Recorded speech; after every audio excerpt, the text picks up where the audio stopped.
Eu sou a Maracele, boa noite para todos. Nós estamos agora dando início ao nosso bate-papo com a Camila Rabelo e com o Jorge Alves. Olha, vou começar apresentando quem é Camila Rabelo, certo? O papo hoje vai ser sobre música, sobre canto e sobre gravação.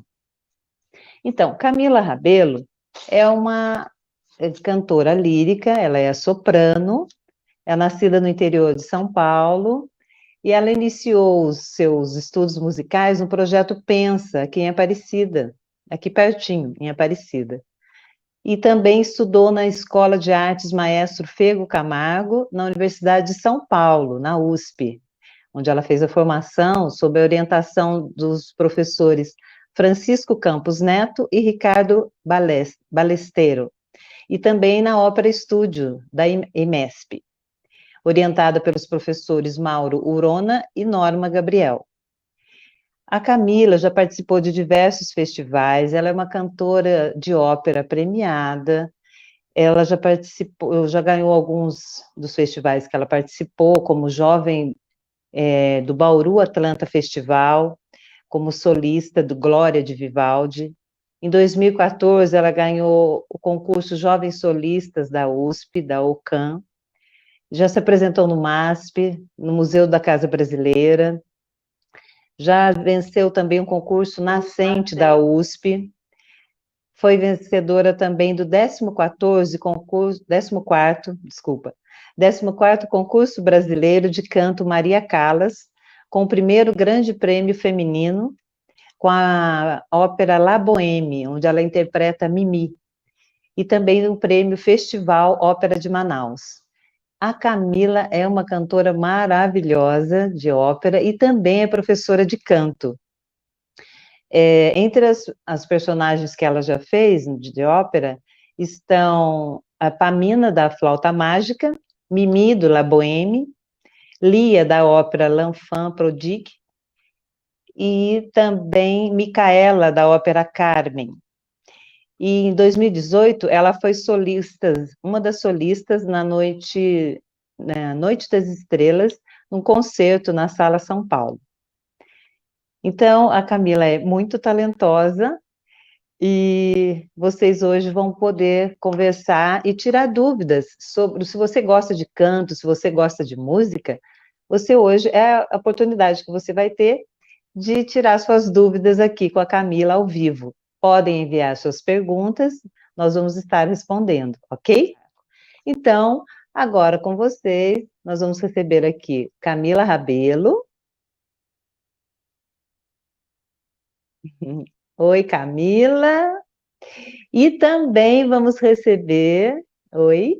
Daqui a pouco você já fala, tá? E também vamos receber o Jorge Alves.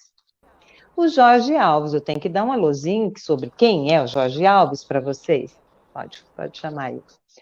Olha só, o Jorge Alves é paulista, ele é formado em designer na Faculdade de Comunicação e Artes Mackenzie, e ele tinha como hobby tocar violão, tocar e brincar no piano da irmã, que é professora de piano.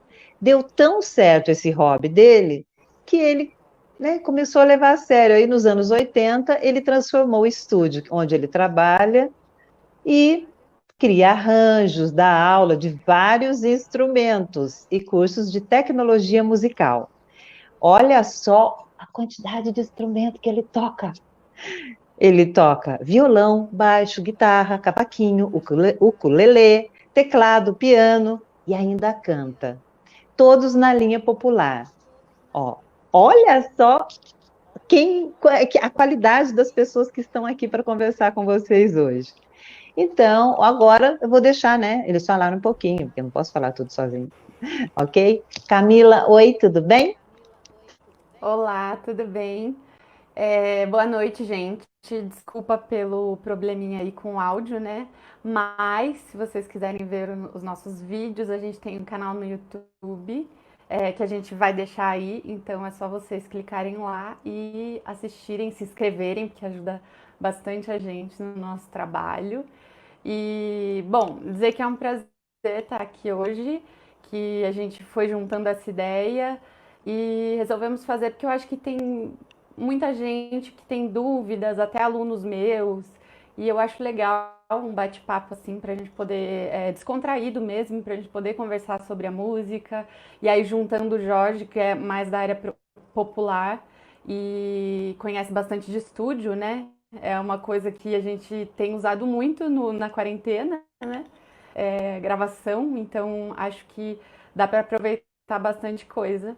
Então, espero que vocês gostem. E eu acho que a Mara já falou tudo sobre mim. E eu acho que é isso. Espero que vocês gostem. E se vocês tiverem alguma pergunta, mandem aí pra gente, tá bom? E agora, Ok. Jorge pode falar alguma coisa, se quiser. Boa noite, povo. Meu nome é Jorge, que nem a Mara falou. Eu trabalho bastante na área de música popular e na parte de gravação dentro do estúdio. Eu trabalho bastante como músico de estúdio, que é um pouco diferente do músico de palco. O músico de estúdio, ele está preocupado em acertar detalhes, em acertar toda a parte de gravação, para não deixar nenhum fiozinho, nenhum pelinho solto. Já na parte de palco, funciona um pouco diferente. Na emoção, você está tocando, fazendo algum trabalho, se acontecer alguma coisa errada, finge que não aconteceu, o pessoal está dançando, está cantando junto, então é uma postura um pouco diferente. Né? Então, na parte que vocês precisarem de informações a respeito de gravação, instrumentos, microfones, alguma coisa assim, eu estou à disposição aqui para esclarecer. Olha, e eu posso dizer de carteirinha, né, Camila? Eu e a Camila, nós participamos de uma outra live beneficente, e que aí sim nós constatamos a importância de saber lidar com o microfone, né? Porque não é só o áudio, como o som é importante numa live, é que nem hoje, a gente já tinha ensaiado, Claro. e agora, na hora de apresentar, o som, né, da música da Camila cantando não apareceu. Então, quando a Camila falou que ia trazer o Jorge, eu falei, gente, que legal, porque realmente, hoje em dia, muita gente precisa do vídeo e de um bom som, principalmente os que cantam, os que tocam, né? E olha só, Camila, para a gente começar, eu quero perguntar uma coisa para você. Você já era aquele bebê que, quando chorava no berço, a mãe dizia assim, nossa, minha filha chora afinado? Olha, eu não sei se minha mãe se lembra muito disso, mas eu sei que eu sempre tive um gosto pela música, assim, até quando eu comecei a me interessar por música, meu pai tinha comprado um teclado para minha irmã, mas ela não se interessou muito e quem acabou pegando o teclado fui eu, então eu já gostava, e aí fui fazer violão. E aí no projeto de violão tinha coral também. Aí eu entrei pro coral e falei, não, eu quero cantar, gosto mais de cantar do que de tocar violão, né? E então eu sempre, assim, isso acho que com 13, 14 anos, né? Então eu sempre gostei, sim, de música desde quando eu me lembro, né? Porque de bebezinho eu não lembro, mas talvez sim. Olha só, e Jorge, conta para nós direitinho que bagunça era essa que você fazia no piano da sua irmã. A minha irmã dava aula de piano em casa e tinha um piano lá à disposição, basicamente, né? Então dava para passar e brincar um pouco. Mas eu fui começar a mexer mesmo com música mais velho.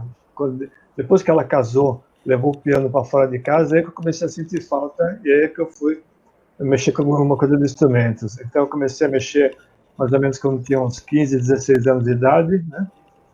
Normalmente eu fiz pouco tempo de curso de instrumentos, né? A maior parte foi fuçando mesmo, autodidata, mexendo com instrumentos. Aí conforme foi aparecendo a parte de estúdio, eu precisava de colocar um segundo instrumento, um terceiro instrumento na gravação, eu fui lá, em vez de chamar alguma pessoa, eu comprava um instrumento e eu mesmo fuçando, tocando e fazendo a parte que seria da história. Aí com essa brincadeira eu comecei a dominar um pouquinho os instrumentos todos para fazer meu trabalho com um pouco mais de facilidade, sem ter que depender de algum músico aqui e ali, alguma coisa assim. Que bacana isso, né? Eu acho interessante vocês contarem essa parte de onde, como vocês já disseram, de onde foi que despertou, né, essa vontade de aprender, essa curiosidade pela música, né? Eu acho importante porque às vezes a pessoa daquelas que, por exemplo, no canto, é só canta no chuveiro, e morre de vergonha de colocar a cara e de cantar em público, então acha, não, eu não posso, eu não sei, eu não tenho jeito. São barreiras que eu acho que a técnica ajuda muito, né, a desenvolver, a pessoa se desinibir, a conhecer a própria voz, né? Estou dizendo até de carteirinha, porque a Camila está me ajudando nisso, e eu sei que, como eu, tem muitas pessoas assim, não é? Então, lá vamos começar. Sim. Olha, eu estou gostando, está chegando perguntas para vocês. Gente, perguntem mesmo, porque vocês Olha, já viram que ótimo. eles têm muito a oferecer. Olha só, eu vou começar fazendo uma pergunta para os dois, tá? Qual a sua formação, qual a sua formação e qual a sua experiência com a música? A mesma pergunta para os dois, porque, né, cada um tem um caminho diferente. Camila, primeiras damas. Uhum. Bom, então, como a Mara já falou um pouquinho, eu comecei, né, com 13, 14 anos, fazendo aula de violão, num projeto aqui da minha cidade do interior. E logo eu entrei pro coral e vi que eu gostava mais de cantar do que de tocar. É, apesar de que eu ainda toco um pouco, mas eu gosto mesmo mais de cantar. Então eu resolvi procurar uma escola de música. Fui para uma escola de música aqui também. Fiz mais ou menos 6 meses e aí eu decidi que eu queria entrar para o conservatório. Aí comecei a estudar para entrar no conservatório na Fego Camargo, que é em Taubaté. É um conservatório muito bom. Tive professores maravilhosos lá. E na época eu nem tinha idade ainda, mas eu insisti muito, assim, eu entrei um pouquinho antes da idade que eles permitiam, mas foi uma exceção. E claro, conversando com a professora e tudo. Lá eu estudei 3 anos. E depois desses 3 anos, eu fui fazer vestibular para a USP. Então, eu fiz o bacharelado na USP, de 2011 a 2016, eu fiz em 5 anos. E depois do bacharelado, que eu terminei em 2016, eu fui para a Suíça em 2018 fazer um curso que se chama Meisterkurs Gesang, com a professora Margaret Honisch, que era um curso de masterclasses com essa professora, que é uma professora holandesa. E além disso, eu fiz ópera estúdio na EMESP, como a Mara falou. Eu canto em óperas, que é a área da música que eu mais gosto. Eu trabalho como professora e eu fiz vários festivais. Eu fiz festival na Alemanha, que foi o Bach Academy e o Cor Academy, em 2016, 2017. E atualmente eu quero fazer meu mestrado em música, estou me preparando para isso, estou usando a quarentena para focar nos estudos para fazer as provas, né, de mestrado. E é isso, basicamente agora, né, como a gente está parado, eu tô mais com as aulas, mas eu gosto muito de ópera, eu me dedico bastante à ópera, que é o meu mundo, assim, onde eu me encontrei na música. Acho que é basicamente isso. Aí essa apresentação foi na Sala São Paulo em 2018, em um concerto chamado Noite das Estrelas. Camila, a gente vai tentar colocar o som agora no seu vídeo para ver, a gente está mexendo aqui para ver se a gente consegue, tá bom? Vamos ver. Tá bom. Uhum. Sì, mi chiamano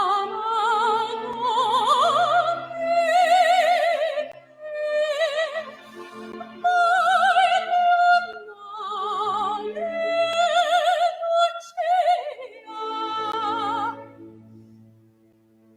La storia mia è breve, a te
Coi fiori ch'io faccio a me, i fiori ch'io faccio, ahimè, non hanno odore.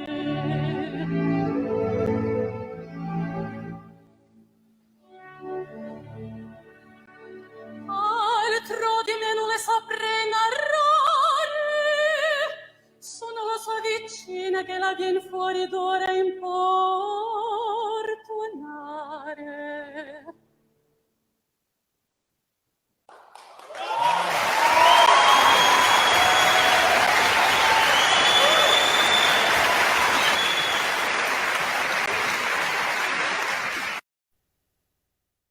Gente, que emoção, pelo amor de Deus! Camila, que linda, Camila do céu. O Face bomba. O Face parece que vai explodir quando você está cantando. Que coisa, que lindo. Parabéns, bravo, bravo, bravo. Obrigada. Olha, e aí, Obrigada. o Rodolfo tem olha, desculpa, gente, peraí, deixa eu organizar minhas ideias. Primeiro, muito obrigada a todos os amigos que estão assistindo e cumprimentando a gente aqui, tá? Não dá tempo da gente responder para todos, então é geral.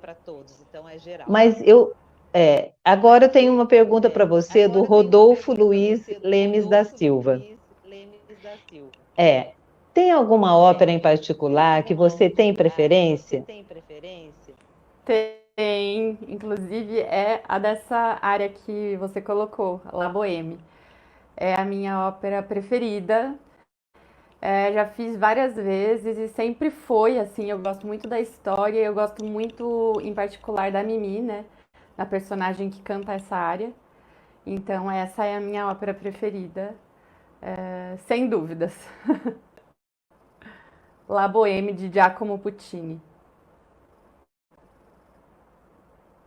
Foi com essa ópera que você foi premiada, não é? Que ganhou o Maria Callas? Sim, sim. E foi com essa também. Aí eu fiz.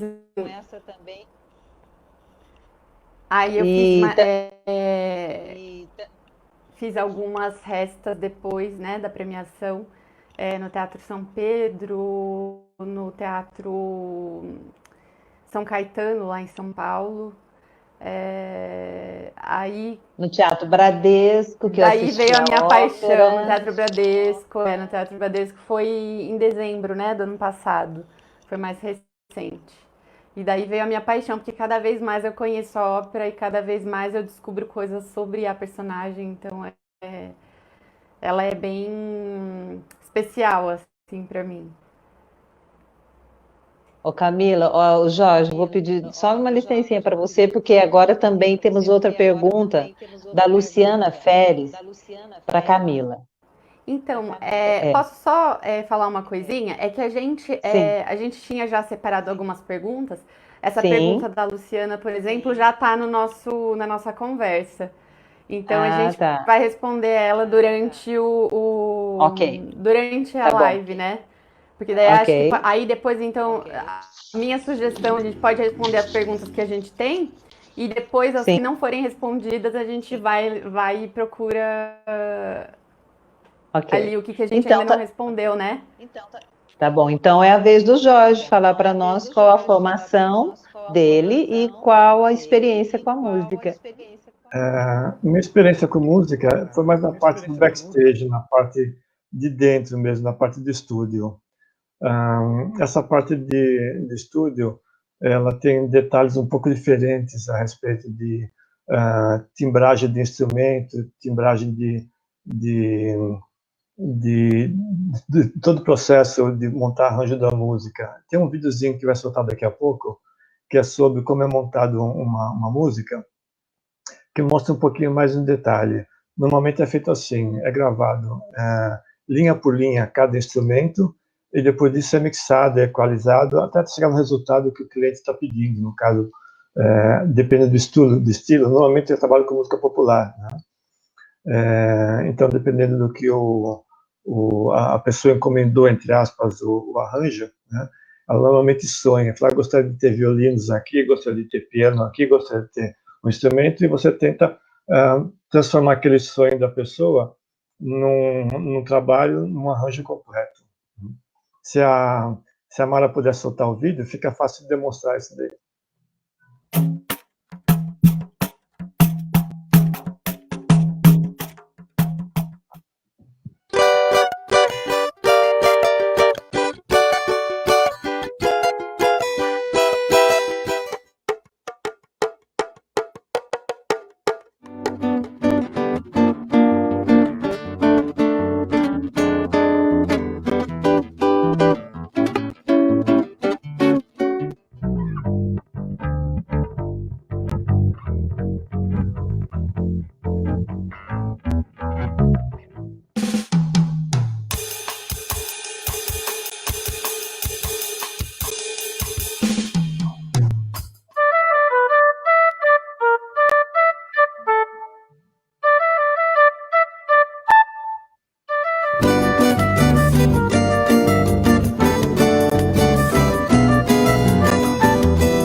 Bravo! Que lindo o seu trabalho! Olha, a gente sabe que acontece, mas eu nunca vi um estúdio. Gente, que barato isso! Então, normalmente é assim que Muito funciona. legal. Às vezes, quando eu preciso de um trabalho específico, um instrumento, um solo de um instrumento que eu não domino, com alguma coisa assim, eu costumo chamar alguns amigos que estão da área, um saxofonista, um flautista, alguma coisa assim, para poder fazer parte do trabalho e acrescentar um detalhe a mais na gravação. Mas normalmente é assim que funciona no meu dia a dia. Delícia isso! Que trabalho gostoso! Qual o nome do seu estúdio, Jorge? É Digital Studio, localizado aqui na região do Poço do Tatuapé, aqui em São Paulo. Que legal. Olha, vamos para a próxima pergunta. Quais são as dificuldades, para os dois também, quais são as dificuldades que um músico enfrenta em sua carreira? E quanto tempo se leva, estuda, né, para ser um músico com um bom nível técnico? Camila? Bom, respondendo primeiro as dificuldades, né? Existem várias dificuldades, assim como eu acho que existem em todas as profissões. O Jorge pode falar quando quiser também. Eu acho assim, a música é a primeira dificuldade que um músico, né, um artista, na verdade, não só músico, que um artista enfrenta quando ele decide ser artista, eu acho que é a aceitação das pessoas à sua volta, primeiro. Porque muitos têm os problemas com os familiares que não apoiam, que acham que música não é profissão. As pessoas à nossa volta também, que muitas vezes aquela típica pergunta que você fala que é músico e aí a pessoa fala, ah, legal, mas você trabalha com o quê? Então, assim, ainda não é visto como uma profissão. Então, acho que o primeiro obstáculo está aí, nessa desvalorização e nessa não aceitação por parte das pessoas à nossa volta. Eu não tive esse problema porque a minha família sempre me apoiou, então foi um obstáculo a menos. Mas eu sei de muita gente que tem esses problemas com família, com amigos, que não aceitam, então é muito difícil escolher esse caminho. A segunda coisa para mim é. Eu separei três, né? Que eu acho que tem várias, mas acho que essas três. A segunda, acho que é a questão financeira, porque é a instabilidade financeira, né? Nos outros empregos a gente tem um contrato assinado, a gente sabe que vai ficar lá por muito tempo e tem todas as garantias. Na música isso é um pouco mais difícil. A gente tem um contrato, por exemplo, para mim, né, que canto ópera, que trabalho mais com música clássica. Eu consigo, por exemplo, um teste, uma ópera, um contrato com algum teatro, mas isso é temporário e depois eu tenho que fazer outra coisa, fazendo outros testes.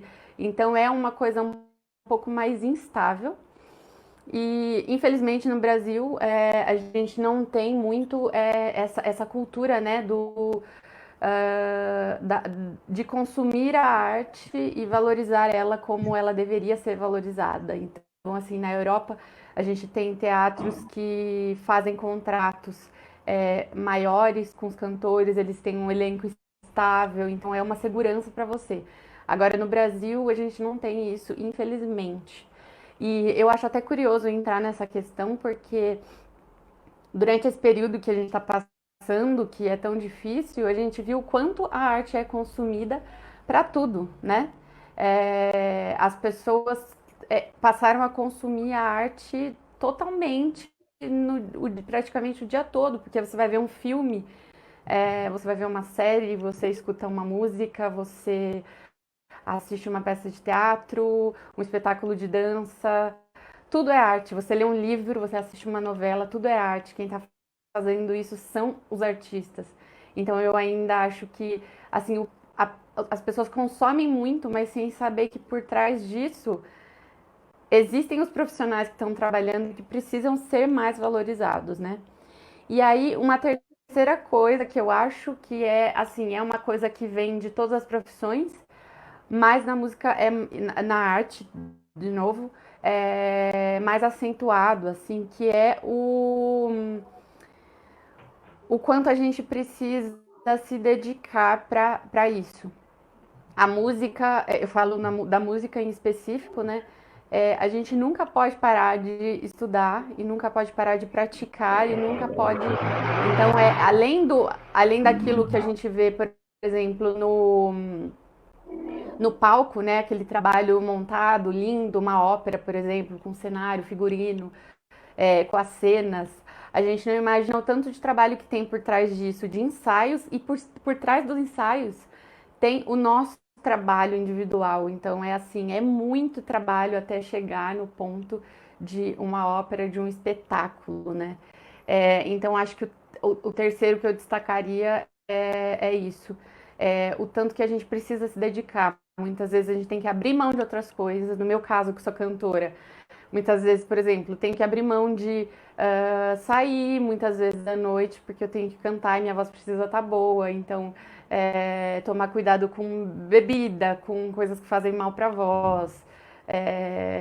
Todo assim. Então, muitas vezes um amigo me chama para sair e eu falo, não posso porque eu tenho ensaio ou porque eu tenho que descansar. Então, é uma coisa assim, a gente tem que abrir mão de muitas coisas para se dedicar à arte. Mas, apesar de tudo isso, eu acho que quando a gente sobe no palco e faz uma coisa bem feita, tudo isso vale a pena para mim. Então, acho que é isso. O Jorge pode completar aí com o que ele quiser. Tá. No meu caso, na parte do estúdio, na parte de gravação, ele tem uns detalhes um pouco diferentes da Camila. A dificuldade, uma delas, é a questão de equipamento. Supomos que você vai fazer uma gravação. Você precisa ter um instrumento de qualidade, você precisa ter cordas de qualidade, você precisa ter microfones de qualidade. Ninguém vai investir numa gravação sabendo que o estúdio tem um instrumento que é de menor qualidade do que aquele que a pessoa que está contratando usa. Não existe lógica. Então, se a pessoa está contratando estúdio, é porque ela quer os melhores instrumentos à disposição, ela quer os melhores microfones à disposição, para poder fazer um trabalho de qualidade. Então, esse é um ponto que é um pouquinho diferente na história. Na parte como é que posso falar? Na parte de arranjos, existe uma dificuldade que também às vezes passa por modismo. Você tem uma certa época do ano, uma certa época, onde está acontecendo muita banda dos anos 80, que não foi o caso que eu passei por essa fase. Aí você tem solos de guitarra, solos de contrabaixo, uma série de coisas, instrumentos teoricamente barulhentos, amplificadores ovulados, uma série de coisas. Aí você se estrutura para isso. Passou essa fase, o pessoal entra na fase do acústico. Tudo aquilo que você investiu de equipamento, que você tinha equipamentos barulhentos, tudo aquilo deixa de ser usado. De repente, a história é um banquinho, um violão, onde você faz um acústico e você investiu uma grana em equipamento que não vai ser mais usado. Aí, de repente, vira a história de novo, aí começa a versão do Unplugged, bandas com tudo microfonado, onde a vibe é uma coisa um pouquinho mais sentada cantando. De repente sai aquilo, vem o sertanejo cantando aquela música marcada, né, com instrumentos. Então você fica meio assim, você começa a acumular instrumentos, você não sabe para que lado correr. Então aí que é o caso de você começar a definir na estrutura do estúdio, você vai montar um estúdio que é para trabalhar com MPB, um estúdio para trabalhar com rock pesado, um estúdio para trabalhar com sertanejo, montar a sua estrutura e colocar, falar, olha, no meu estúdio, no meu caso, eu trabalho só com MPB. Né? Então, MPB, e eu gravo bastante muita coisa da parte do pessoal ligado aos evangélicos, muita música desse tipo.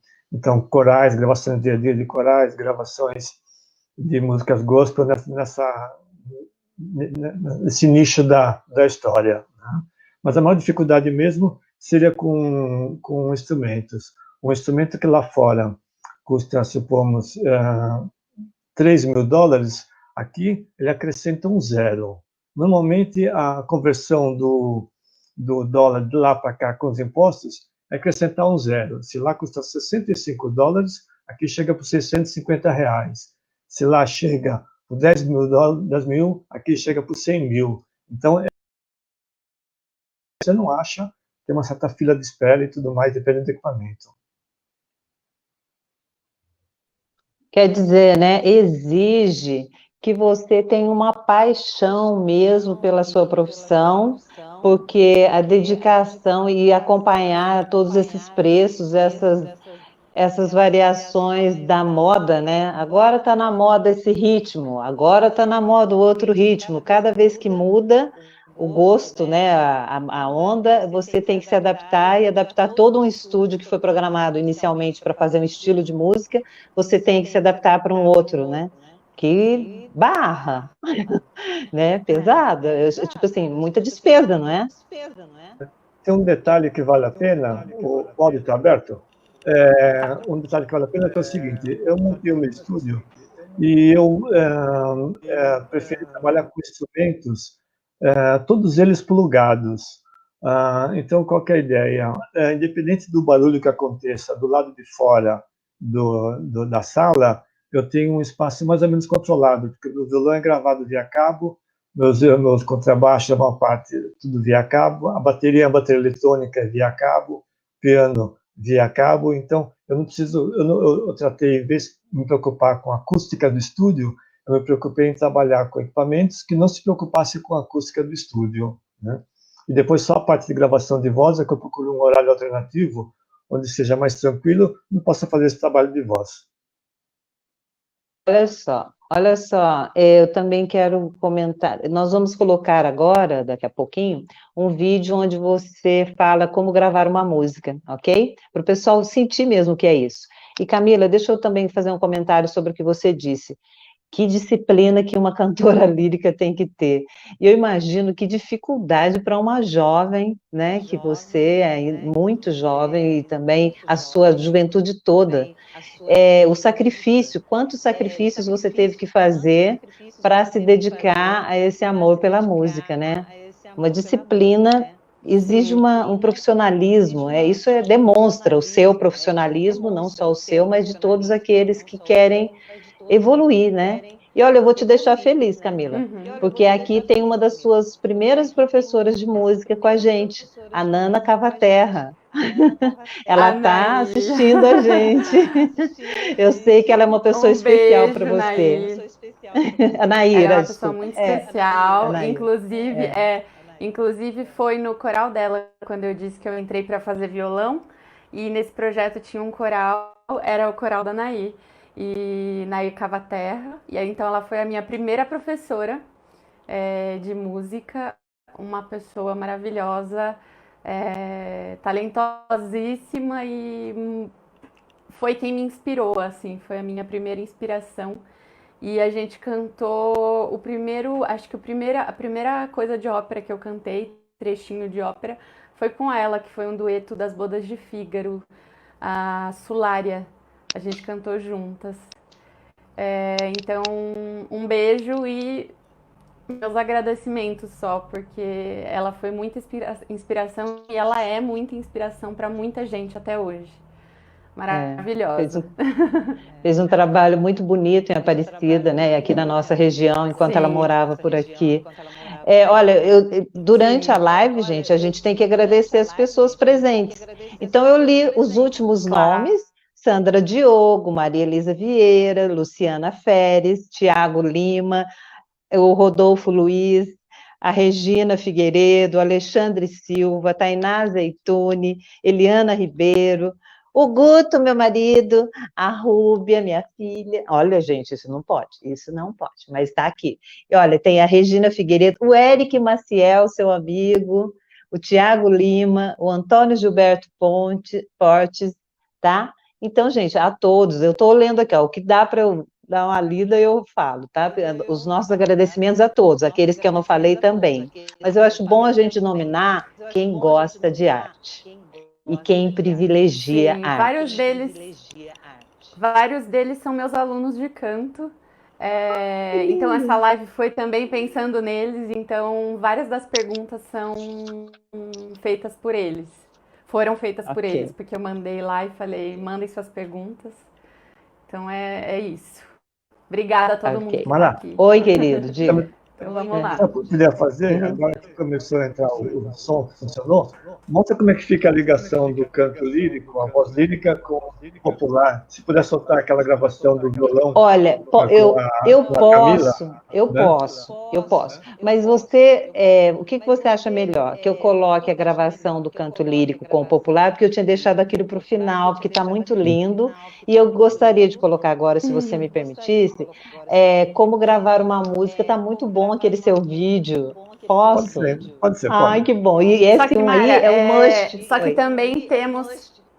Mas só que também a gente tem aquelas perguntas sobre a gravação, que eu acho que de repente a gente pode colocar o vídeo nesse momento que o Jorge for responder É sobre a isso. próxima, né? É a próxima pergunta. Deixa eu ver. Sobre gravação? Porque eu falei com ele e ele disse que a pergunta que eu tenho é sobre produtor musical. E sobre gravação ainda não tem. Deixa eu ver se eu tenho aqui. Peraí, gente, que eu tenho alguns papeizinhos aqui. Não. O que você acha? Ele está sem som. O que você acha, então, importante colocar, Jorge, desculpa. O que você acha importante colocar sobre gravação de uma música para a gente colocar o áudio? Fala aí para a gente. Tá. O processo de gravação de uma música depende mais do cliente que está pedindo. Normalmente o cliente chega lá com um sonho, ele fala, eu gostaria de ter minha música gravada, ou ter gravada só para poder fazer o registro desse material, ou então porque eu estou pretendendo entrar no ramo de música, ou porque eu gravo isso aqui para o hobby, alguma coisa assim, né? Então a ideia da gravação é transformar o sonho do cliente na realidade, né? Então o cliente chega lá e fala, eu gostaria de ter aqui um arranjo com piano, com cordas, com violão, com flauta, e você pega todo esse trabalho, essa ideia dele, tenta traduzir isso por instrumento, né? E chega num consenso do que o cliente quer, né? E depois a colocação de voz. A colocação de voz é um caso à parte, né? O pessoal fala assim, Jorge, dá para fazer milagres? Dá para eu colocar minha voz, você sair consertando, afinando, uma série de coisas? Eu falo, dá, Jorge, dá. desculpa. Fala. Posso só falar uma coisinha? É que essa realmente era uma pergunta, ó, que era, eu acho que eu comentei com você, que era de um dos meus alunos, que ele perguntou como funciona o trabalho, se o cantor ou cantora pode ser descompromissado com a técnica, e ficar tranquilo que o produtor vai fazer milagre na voz, e vai conseguir consertar tudo. Então acho que entra bem nessa pergunta aí que você vai falar. Da Jorge. Posso responder essa pergunta, então? Então, já aconteceu o caso, por exemplo, de cliente fazer o trabalho de gravação e queria fazer uma homenagem para a noiva, alguma coisa assim. Então, ele fez o quê? Ele gravou do jeito que ele podia 5 vezes a mesma música. Dessas 5 vezes, eu saí cortando e escolhendo os melhores momentos, as melhores palavras. Depois, através de alguns programas, alguns softwares, eu abro o que a pessoa está cantando em formato de partitura. E eu arrasto as notas do que ele cantou para o lugar que seria o correto, que ele desafinou. Faço esse processo de concerto das notas do que ele cantou, nota por nota, se for o caso. Se a música, por exemplo, tem uma modulação, segunda parte, ela sobe meio tom, eu vou lá, arrasto, cerco as notas da partitura, subo meio tom todo o conjunto, refaço o arranjo naquele ponto, e depois faço uma montagem. E na hora que canta, ele sai perfeito de ponta a ponta. Tem alguns detalhezinhos que ainda pode pegar, depende de quem conhece bem, percebe que teve alguma mexida, alguma coisa ali, né? Depois desse processo, normalmente é gravado um clipe, um vídeo, onde ele canta, só que a voz que está sendo usada não é a voz que ele cantou. Eu tiro essa voz fora e coloco a voz gravada no estúdio. Aí o trabalho fica completo. Isso fica interessante para alguns trabalhos. Se ele for, por exemplo, fazer um trabalho desse para mandar para alguém com homenagem, perfeito. Agora, se ele for mandar para um trabalho e depois a pessoa pedir para ele cantar ao vivo o que ele fez no estúdio, aí a coisa fica um pouquinho mais complicada, ele não vai conseguir chegar no acordo. Mas dá para fazer isso. E só para completar também, por exemplo, para quem é cantor lírico, os concursos eles não aceitam que você edite, né, a voz. Então você tem que cantar o que é no momento. Geralmente eles querem o som da sua câmera. Então, isso que ele perguntou, por exemplo, é isso que você falou. Para alguns momentos serve, mas se você quer ser um cantor e você quer mandar um teste para algum concurso, alguma universidade, isso não dá, porque se você fizer isso, você é desclassificado. Então, assim, se você quer seguir mesmo para mandar para teste e tudo mais, estuda a técnica e seja afinado, tenha projeção e deixa a sua voz o mais possível trabalhada, porque essa técnica de mexer na voz não dá, no nosso caso, né? Já aconteceu ou seja, faça aula com a Camila, se você precisa virar uma cantora, um cantor, faça aula com a Camila Rabelo. Depois grave com o Jorge. Já aconteceu um caso diferente também. Uma amiga recebeu a proposta de pegar uns trabalhos no Sesc na época, como cantora. Aí ela falou, dá para você fazer um arranjo? E a gente grava. Lá vai ser música popular, então eu peguei e gravamos uma do Cazuza e uma do Caetano Veloso.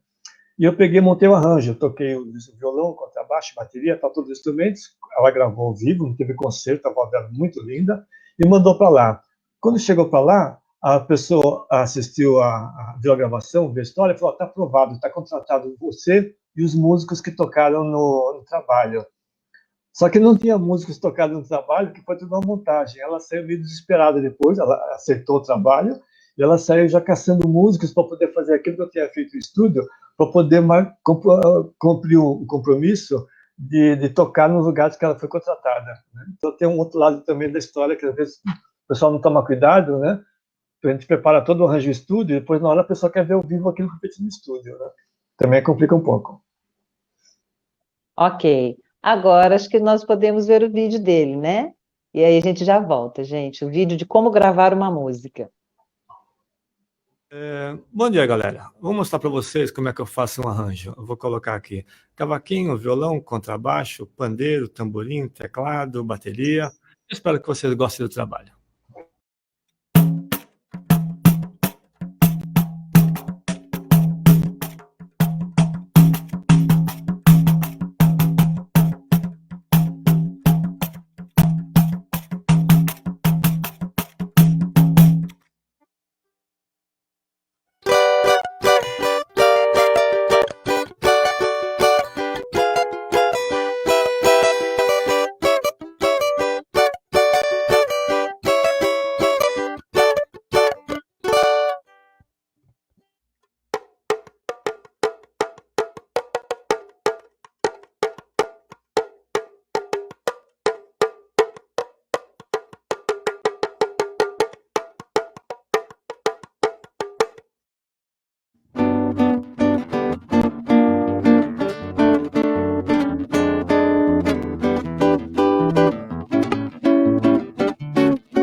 Bom, essa é a finalização do trabalho.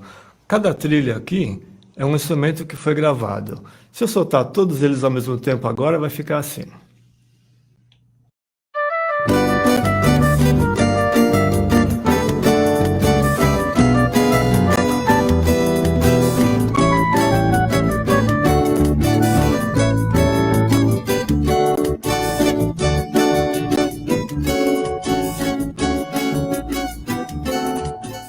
Esse foi o arranjo. Depois dessa fase, é só colocar a voz do cantor e finalizar o CD. Gostaram? Compartilhem. Esse vídeo estará no Facebook e no YouTube. Até a semana que vem.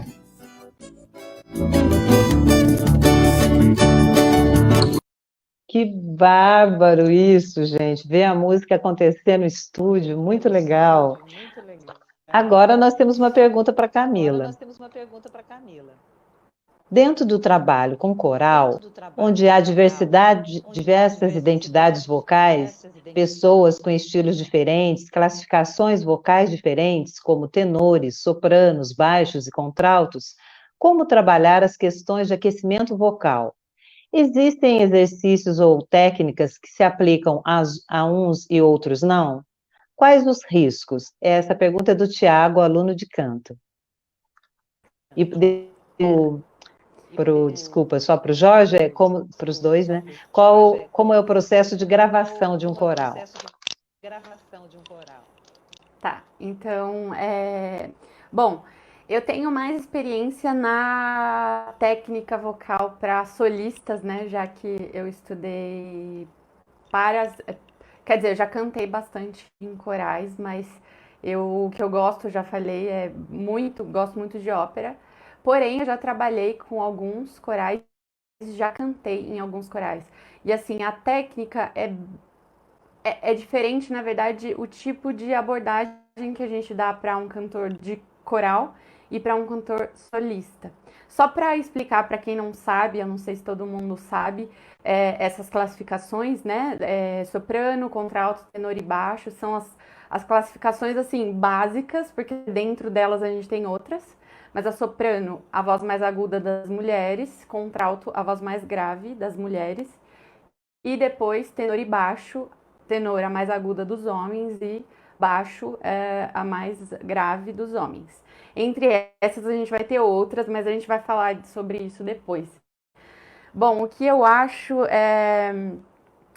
existem técnicas, por exemplo, para um cantor solista, a gente geralmente vai trabalhar muita resistência de voz, porque ele precisa, por exemplo, cantar um papel de ópera que é grande, ele precisa cantar para um teatro gigante e a voz dele tem que chegar para todo mundo.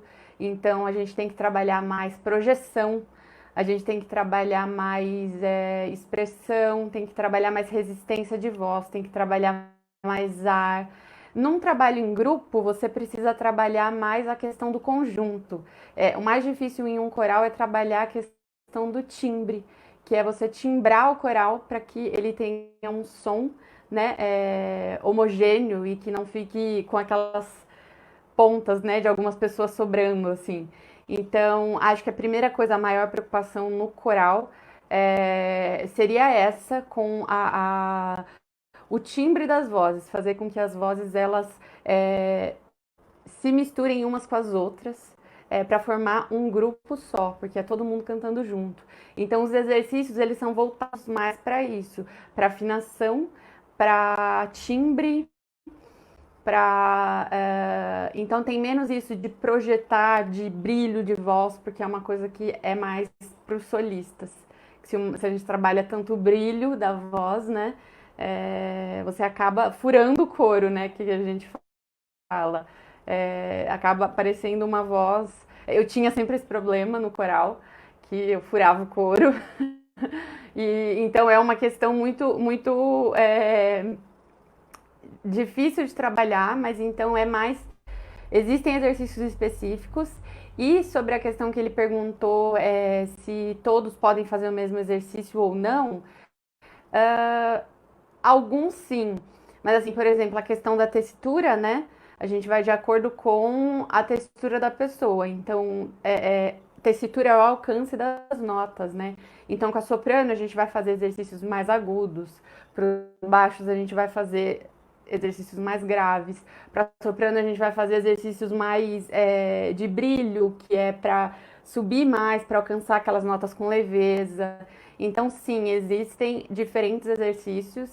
E existe, acho que ele perguntou se existem riscos, né? Sim, existem, porque se você pega um professor que não entende de voz e ele acha que todo mundo pode cantar a mesma coisa e subir na mesma nota e fazer os exercícios que não são adequados, ele pode acabar prejudicando a voz de uma pessoa. Então ele tem que. O que eu acho, a minha opinião é assim. Eu acho que todo cantor de coro deveria ter um acompanhamento individual de vocal, né? Uma aula de canto individual. Porque no coro, muitas vezes, às vezes a pessoa não sabe usar a respiração, e às vezes é muita gente, é um coro de 50 pessoas, o professor não vai conseguir, o regente não vai conseguir dar atenção para todo mundo. Então eu acho que é muito importante que tenha um acompanhamento separado, para que eles aprendam sobre respiração, que para mim é a coisa mais importante, tanto no canto como solista, como no canto coral. Se ele não está tendo alguma tensão na musculatura, se ele não está jogando a voz para a garganta. Então, eu acho muito importante que tenha um acompanhamento individual de cada um. Eu sei que nem sempre é possível, mas é muito importante isso. Nem que seja assim, alguns minutinhos para cada um, porque cada pessoa é diferente, cada pessoa tem um problema diferente, tem uma dificuldade, alguns têm muita facilidade, outros têm dificuldade com alguma coisa específica. Então, acho que é isso, assim, basicamente. Você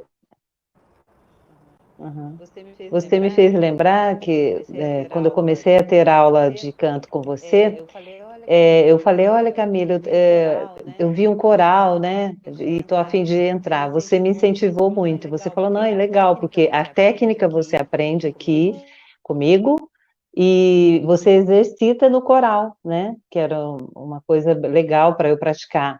Depois, por problema de horário, tudo eu tive que deixar, mas eu amei também, porque é uma experiência bem diferente, né, de cantar, do que cantar sozinha, você participar de um coral.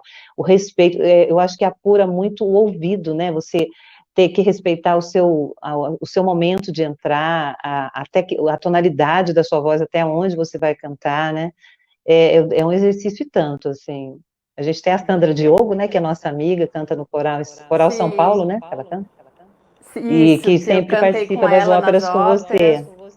Exatamente. Nossa, que lindo que é aquele coral. Qual o nome do coral dela? Isso que você falou é Coral da Cidade de São Paulo.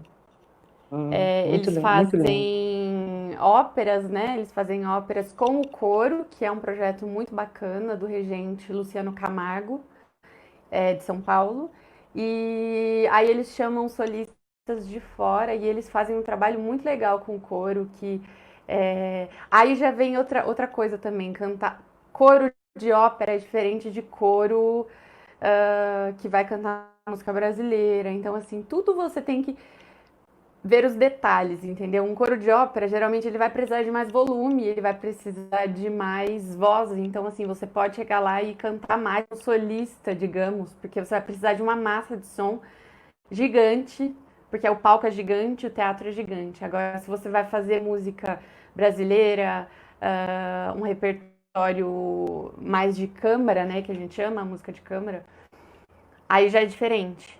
É menos, né? A gente não precisa de tanto esse som. Mas uma coisa que você falou, Mara, que é legal, coral é muito bom para desenvolver o ouvido mesmo, para desenvolver a afinação, para desenvolver a sua percepção musical.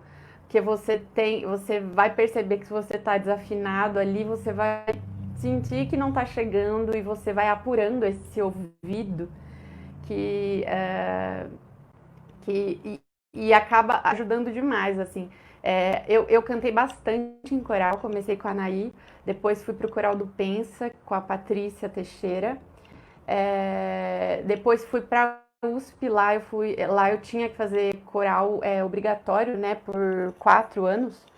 Então eu fiz mais 4 anos lá. Então, assim, cantei muito em coral. E isso me ajudou demais com a afinação, com a percepção musical, além das aulas de canto, né, que eu sempre fiz.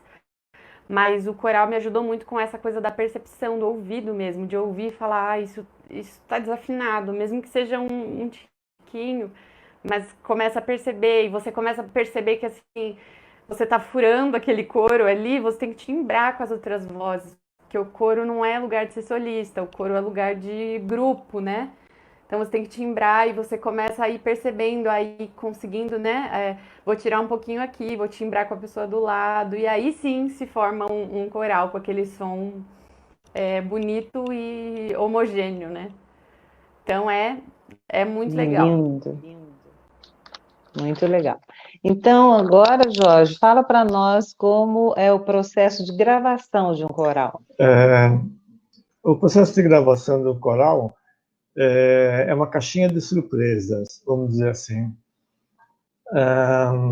Depende do coral, depende do pessoal, se é profissional, se o pessoal é amador, se é extremamente amador, se são pessoas com algum tipo de deficiência, com algum tipo de limitação. Então, por exemplo, eu já gravei uma vez um coral que era em torno de 40 pessoas, 40 vozes.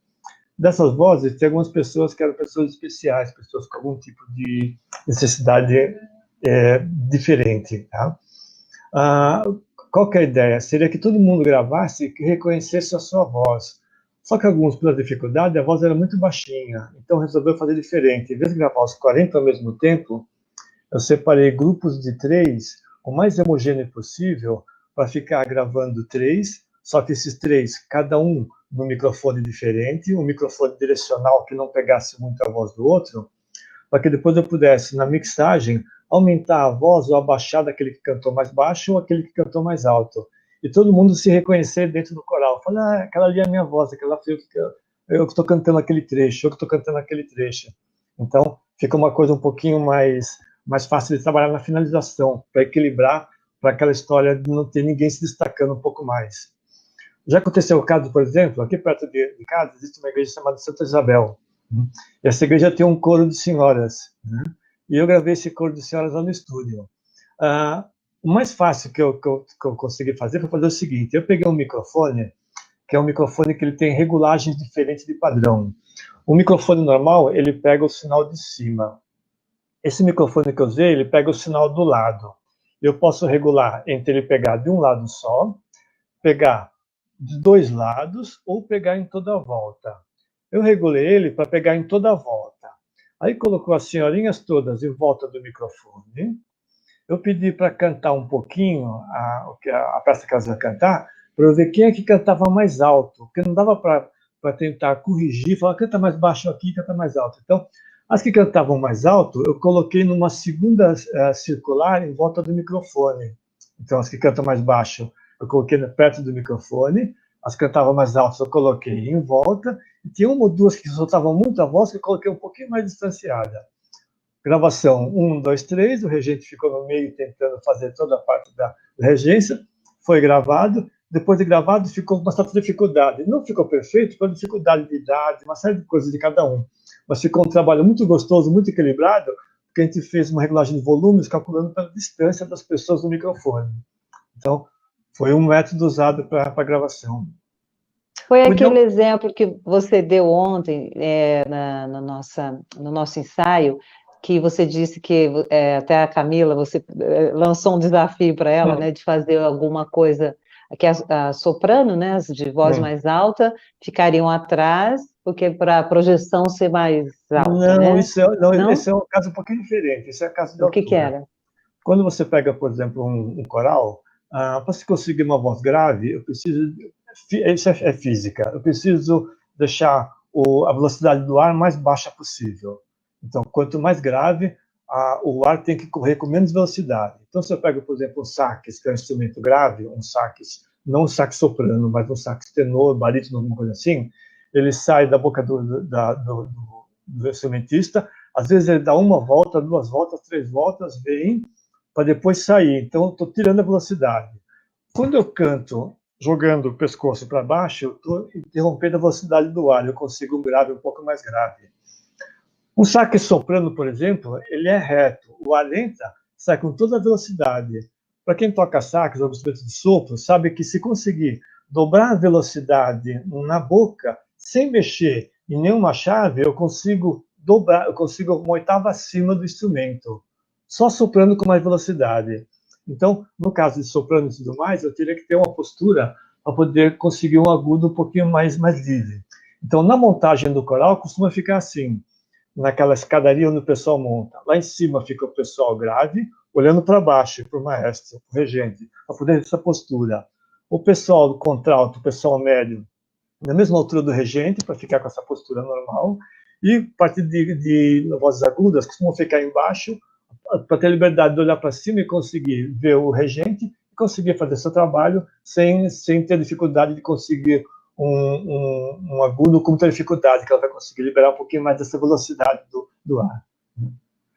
Se fosse gravar uma orquestra, um coral de verdade, eu teria duas complicações. Se eu pego, por exemplo, um microfone, o ideal seria que tivesse um microfone para cada um. Isso seria perfeito. Só que se eu colocar um microfone para cada um, eu vou perder um detalhe de gravação, que são os harmônicos. Teria que entrar um pouquinho em detalhe em física, mas é o seguinte, quando eu tenho uma série de pessoas cantando, além das vozes que estão saindo das bocas das pessoas, a união dessas vozes criam outras notas que são os harmônicos. Então, ele dá um resultado diferente. Se eu pegar 5 vozes cantando no microfone, o resultado fica diferente do que eu pegar um microfone para cada pessoa, cantar e depois juntar essas 5 vozes. O resultado fica diferente. Então, quando eu estou assistindo no teatro, que o pessoal está soltando a voz, fica perfeito. Para quem está assistindo, tem a noção do teatro. Se eu quiser gravar aquilo, eu vou ter que ter uma dificuldade a mais. Vou tentar fazer uma gravação, mas com certeza o resultado da gravação nunca vai ser igual ao do teatro. Por microfone, por caixa acústica que a pessoa está usando em casa para escutar essa gravação, por qualidade de equipamento, se a pessoa está usando um equipamento importado, nacional, se é equipamento de baixa qualidade, alta qualidade, então tem muitas informações. Para saber como realmente um coral funciona, só estando num teatro assistindo o coral. Ponto final. Fora isso, tudo que você vai escutar é uma interpretação do que o instrumento, do que aquela captação, do que aquela caixa acústica está interpretando naquele momento que foi gravado. Não tem nada a ver no momento com o coral ao vivo. Entendi. Agora, nós temos muito bom isso, hein, gente? Olha quanta dica boa que ele deu aí, hein? Pergunta para Camila. Por que algumas sopranos podem cantar algumas áreas, canções e outras não? E ainda, dentro dos subgrupos dos sopranos, por que, por exemplo, sopranos com a mesma extensão vocal, coloratura, não podem cantar as mesmas peças, já que alcançam as mesmas notas? Uma soprano coloratura, que tem a voz mais leve, pode vir a cantar peças para outros tipos de coloratura, como a Rainha da Noite, seja por meio de exercícios ou avanço da idade? Pergunta da Luciana, aluna de canto. Bom, então, por isso que eu falei aquela hora, né, que a classificação geral é isso, soprano, contralto, tenor e baixo. Porém, entre essas classificações, a gente tem as subclassificações, né? Que seriam, então, assim, dentro do soprano, explicando isso para quem não sabe, né? Dentro do soprano, a gente tem vários tipos de soprano, não é só soprano. Dentro do contralto, da mezzo-soprano, que está no meio, né, ali, a gente tem vários tipos de mezzo-soprano e de contraltos e de tenores e de baixos e barítonos. Então, não é só assim, eu sou soprano, por exemplo, eu sou soprano e a Luciana, que fez a pergunta, também é soprano. Eu sou uma soprano lírico e ela é uma soprano lírico-coloratura. Qual a diferença? Ela alcança notas mais agudas e a voz dela é mais leve. A minha voz é menos aguda, mas é mais pesada. A cor dela é um pouco mais pesada e mais escura. E o que acontece nisso? A gente tem um sistema de classificações Na verdade, alguns países têm, né? Mas na Alemanha isso é mais forte, que é o sistema de FAR. Se vocês quiserem depois, vocês me peçam que eu tenho o livro, então eu posso mandar para vocês. Eu acho que ele está em inglês, mas é bem fácil de identificar. Então, assim, na ópera, a gente vai ter essas subclassificações. Então, por exemplo, a gente tem esse sistema de FAR que está no livro, e lá no livro a gente tem, assim, soprano lírico. E os papéis, as personagens de ópera que o soprano lírico pode cantar. Soprano dramático, que é o soprano mais grave, mais pesado, mais intenso. Tá lá os papéis que o soprano dramático pode cantar. E isso, então, é de acordo com a classificação da pessoa. Aí, indo para a pergunta dela, é por isso que, né, basicamente por isso que algumas sopranos podem cantar uma área e outras não. Por exemplo, o exemplo que vocês ouviram, né, da Mimi, a Mimi é para um soprano lírico, de lírico para baixo, assim, um lírico mais pesado. Um soprano coloratura não pode cantar Mimi. Por quê? Porque a linha de. Por várias coisas, né? Pelo alcance, pela potência que tem que ter, porque a Mimi ela tem que ter uma voz mais cheia, então não pode ser um soprano lírico que é muito leve. Pela dramaticidade da peça, porque a história é um pouco mais dramática. A linha que o compositor escreve é muito importante também, porque a gente tem, por exemplo, Puccini é do romantismo. Romantismo é uma escrita totalmente diferente do classicismo, por exemplo. A linha vocal do romantismo é muito mais intensa, é muito mais difícil. Então, a gente não pode pegar uma soprano que é muito leve ou que ainda é muito jovem para cantar Puccini, porque ela vai se esforçar demais e ela vai acabar estragando a voz dela. Mas aí dentro das classificações, né? Então é isso, assim, aí uma outra questão, por exemplo, eu sou soprano lírico, mas talvez nem todos os papéis de soprano lírico eu possa cantar ainda, porque talvez eu ainda não tenha a idade, talvez eu ainda não tenha a maturidade vocal para isso, então a voz é uma coisa que leva tempo. E então, conforme você vai ficando mais velho, você vai amadurecendo a sua voz, você pode se arriscar em papéis mais pesados. Agora, dentro do que ela falou, né, do porquê, por exemplo, algumas sopranos coloraturas podem cantar uma área e outras não.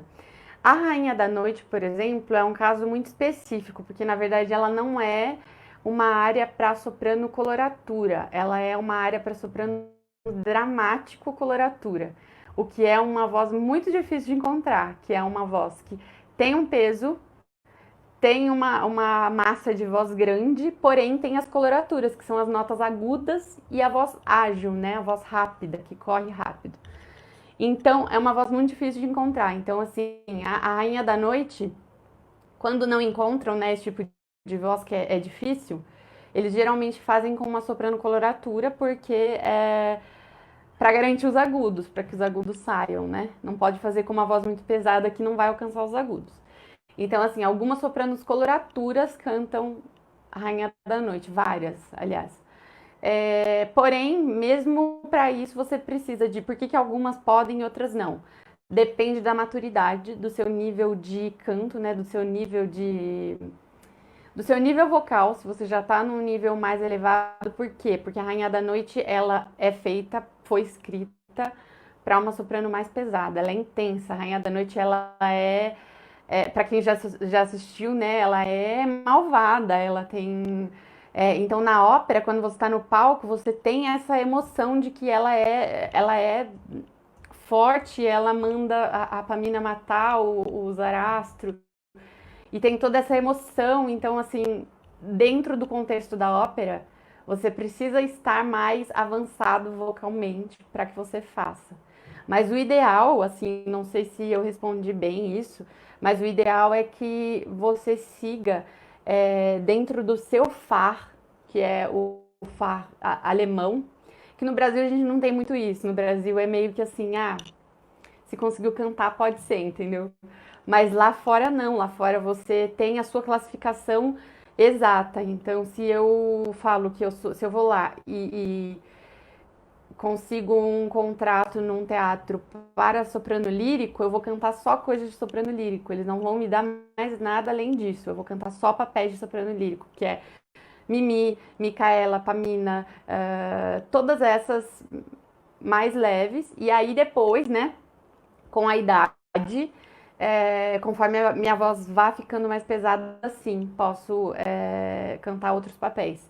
Mas respondendo isso, então, depois, se vocês quiserem, eu mando o livro em PDF, que tem lá. E aí a gente vai identificando. Então, por exemplo, eu sou soprano lírico, tem os papéis que eu posso cantar. E aí eu vou lá e vou escolhendo. Então, eu posso cantar isso, vou tentar, entendeu?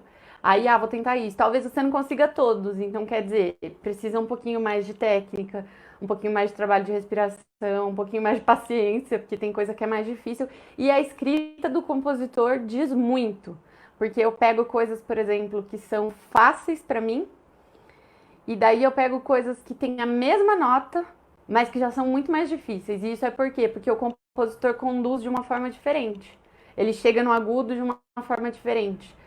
Massenet, por exemplo, eu amo cantar, que é um compositor francês, né?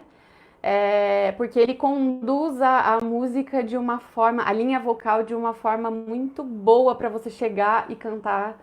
E é muito leve, é muito gostoso de cantar. Agora tem outros que já são mais intensos, então para você chegar naquilo, Puccini é um deles. Você já tem que ter aquela musculatura e tanto vocal, tanto corporal, tanto emocional e tudo isso. Então, envolve muitas coisas que não só a voz e não só se você consegue chegar na nota ou não. Acho que é isso. Bem, deu para sentir como que ela ama o que ela faz. E agora, nada melhor do que a gente ver um pedacinho da Pamina, da flauta mágica, com a Camila Rabelo. O meu filho está me ajudando e está me corrigindo. Nós vamos ver um trecho da Carmen, que é a Micaela, né? Isso, Camila?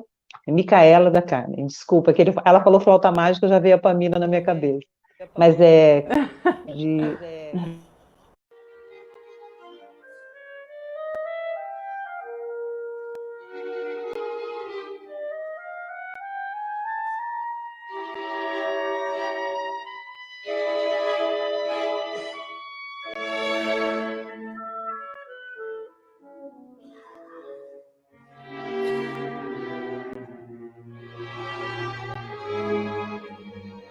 Sede contre mon Dieu,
Ah, agora foi só um trechinho, mas é lindo, né? Para a gente ter essa noção de palco. Tá todo mundo com saudade, né?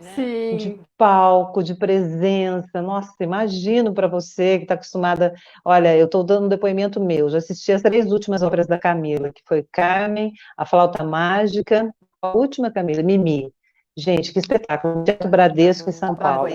Eu nunca tinha assistido, eu fiquei apaixonada. É maravilhoso. É, Mas realmente. sigamos com as A perguntas. ópera é uma magia, assim, muito maravilhosa. Eu digo, né, que eu amo. Mas eu acho, para mim, é o espetáculo mais completo que a gente pode ter, assim como o musical também, né? Porque a gente junta música, a gente junta artes visuais, a gente junta artes cênicas, a gente tem todo aquele cenário, iluminação e a orquestra. Então, assim, é o máximo do quando você tá lá em cima. É o que eu falei, é muito difícil o processo antes, né, de estudo, mas quando você tá lá e você vê tudo acontecendo, assim, você vê o cenário e você vê aquela, sente, né, a emoção, vale a pena tudo. E, particularmente, com o Coral da cidade de São Paulo, que a gente tem a Sônia aí, né? É muito legal trabalhar com eles, porque realmente um coro que ama estar no palco e você sente, assim, a energia e a vibração deles, assim, de querer fazer aquilo, de fazer a cena, de se dedicar realmente para aquilo. É muito legal para um coro amador, né? Que eles são amadores e tem uma paixão assim que eles conseguem fazer, decoram em outros idiomas, fazem as cenas, é incrível. Maravilhoso, E Camila, é, parabéns. É um trabalho belíssimo, belíssimo e emocionante. E se você nunca assistiu uma ópera, vá. Eu não sei quando agora, mas vá, tá? Olha, pergunta para o Jorge. Eu tenho duas, tá? Eu vou fazer as duas. Existe algum estilo musical que seja mais difícil, complexo de ser produzido em estúdio? Qual? Ou todos são tranquilos? E mais uma. Qual o valor estimado de investimento para a gravação de uma música completa em estúdio? Pergunta do Tiago, aluno de canto. Será que o Jorge pode dizer isso para a gente? Então, Por vamos partes, começar a por história. partes. Por partes. Acho que a coisa começa a ficar complexa quando precisa fazer algum solo rápido, tanto faz de que instrumento. Quando você grava um estilo de música instrumental, por exemplo, se é um chorinho, alguma coisa assim, tem que ter um certo cuidado, porque você está sincronizado todo mundo, normalmente é ao vivo, a coisa tem que funcionar e não pode errar. Se errar, normalmente não dá emenda, você é obrigado a parar e começar tudo de novo, a fazer ele perfeito. Quando você pega alguma gravação do tipo, por exemplo, Ana Vitória, que é a que está acontecendo por aí, ela é basicamente 2 vozes e um violão, ela não tem mais do que isso. Então, a facilidade de você gravar esse trabalho é muito maior. Não que ele seja um trabalho ruim, tá? Não existe trabalho ruim. A questão é um trabalho com uma complexidade instrumental bem mais fácil, tá? Bem mais controlada, eu só preciso gravar um instrumento e colocar 1 ou 2 vozes. Então, a coisa começa a ficar complexa quando eu tenho solos. Por exemplo, eu cheguei a fazer uma gravação uma vez de uma banda de blues que a pessoa da guitarra solo gravou 72 vezes o mesmo solo até a gente conseguir chegar no resultado e ficar do jeito que ele queria. Então, gravou 72 takes para escolher de lá um deles, retrabalhar um pouquinho e fazer parte do CD. Né? Então, tem esse lado da história. Mas o mais fácil de se gravar seria quando você coloca, por exemplo, violão e voz, piano e voz, que é a maioria das lives que estão acontecendo agora, por exemplo, se você reparar, todas elas estão nessa praia. Aquela história de bandas grandes, por exemplo, Titãs, que eram 9, agora são 3. Tá? Diminuiu, a história de bandas grandes praticamente acabou. A coisa está muito mais para fazer sentado, banquinho, violão, e trabalhar nesse estilo. Em termos de gravação de um trabalho, vai depender muito do estilo do trabalho que a pessoa quer. Por exemplo, se ela quer um trabalho gravação voz e violão, fica muito rápido. A pessoa senta e posiciona microfones no violão, ou pluga ele, posiciona o microfone na voz. Normalmente sai, às vezes, aquece umas 2, 3 vezes a música, depois já sai. Então, é uma música rápida de se fazer. Às vezes, a gente preparar a música, gravar e finalizar, talvez você consiga, numa música, alguma coisa próxima de 2 ou 3 horas, tá? Do zero, posicionar tudo, até deixar a música pronta, falar assim, terminei a música ficou pronta. Se eu pegar uma música com mais instrumentistas, a coisa começa a complicar um pouquinho mais, porque eu posso ter cada um errando 1 ou 2 vezes. Se tiver 10 instrumentistas, eu vou ter aí 20 erros. Isso vai atrapalhar um pouco a gravação. Em média, no estúdio hoje, o valor que está sendo cobrado é em torno de R$80 a hora. Esse valor que ainda depende. Já aconteceu de eu gravar um CD completo de um rapaz que fazia forró no teclado em 1 hora e 10 minutos, 1 hora e 15 minutos. Porque ele estava acostumado com o palco, ele fez o quê? Ele fez como se fosse show. Pegou o teclado dele, ligou, preparou todos os ritmos, pegou o microfone, começou a fazer o show dele e só parou de tocar quando terminou a música. Então ele fez como se fosse um show ao vivo. Então a pessoa que está querendo falar assim, não estou discutindo aqui questão de estilo musical, tá? Mas é uma pessoa que, pelo que ele se propôs, ele faz muito bem na parte de solos, de forró, na parte de acompanhamento, e conseguiu fazer um trabalho muito rápido. Então, o CD dele basicamente custou 1 hora de trabalho. Tá? Então, é difícil você falar assim, olha, seu CD vai custar 3 horas, 4 horas. O que pode ser feito, às vezes, a pessoa fala assim, olha, meu estilo de música é esse daqui. Tá, então vamos fazer um piloto, fazer uma música, baseada nessa música, pode estimar, olha, se demora essa música daqui 2 horas de trabalho, provavelmente para fazer as suas 20 músicas, você vai gastar aí 40 horas ou alguma coisa assim. Mas precisava fazer primeiro um teste, fazer um piloto, para ter uma ideia de quanto tempo ele vai demorar para fazer o trabalho dele e quanto pode custar esse trabalho todo. Olha que legal, gente, vocês já conseguiram até o preço. Tá vendo? Nossa, e olha, eu pensava que era mais, sinceridade. Mas não dá para, é como você falou, né? Só depois do trabalho realizado que você vai saber o valor, né? O tempo que levou, que vai levar para terminar aquele trabalho, né? E tem uma que eu não fiz para você, mas que é como funciona o trabalho de um produtor musical dentro do estúdio. Eu não sei se já abrangeu aquela que você falou. Um produtor musical, não, né? Hoje ele está um pouco diferente, essa proposta. Antigamente a gente tinha assim, a gente tinha o artista precisava desembolsar um certo valor para poder fazer a gravação dele, tá? Normalmente aqui o pessoal brincava que precisava vender uma fazenda para poder gravar um disco de vinil. Esse produtor é a pessoa que vai fazer a ligação entre o cantor e a gravadora. Ele que vai normalmente direcionar o trabalho, escolher os músicos, realmente entrar na parte de detalhes de arranjo das músicas, escolha do repertório e tudo mais. Aí é feito todo o trabalho na gravadora, a gravadora assume uma parte da história para distribuir esses CDs, e tem a editora que faz outra parte da história, que é registro desse material todo. Hoje, pela facilidade de custo, de equipamentos, de materiais e de mídias, YouTube e tudo mais, deixou de ter esses intermediários. Uma pessoa sozinha em casa consegue fazer o trabalho de arranjo, a parte de produção, a parte de divulgação, né, sem ter que precisar entrar em outros detalhes de contratar alguém. Vou dar um exemplo bem fácil da história, como isso começou a acontecer e quando quebrou a história.